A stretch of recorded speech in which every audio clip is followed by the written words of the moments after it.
On number 4, my first step is to get everything onto one side and 0 on the other. And I do have these parentheses here, so I do want to distribute this.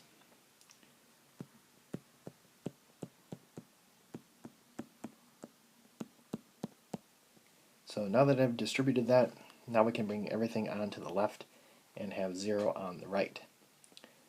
So that'll be 2x squared plus 5x plus 3 is equal to 0.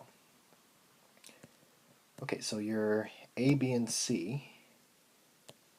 A is 2, B is 5, and C is 3. So I'm going to write the quadratic formula just with blank parentheses where I see the variables.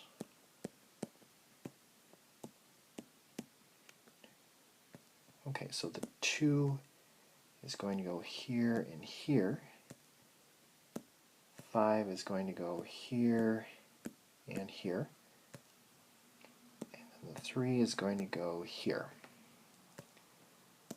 And if we simplify that, this is going to be negative 5 plus or minus square root of, if I take 5 squared minus 4 times 2 times 3, I get 1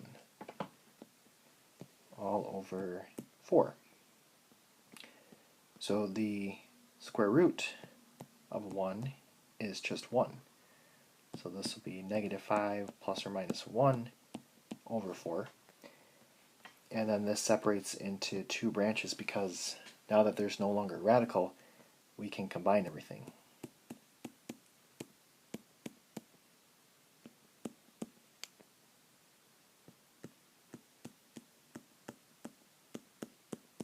So negative 1 will be one of your answers.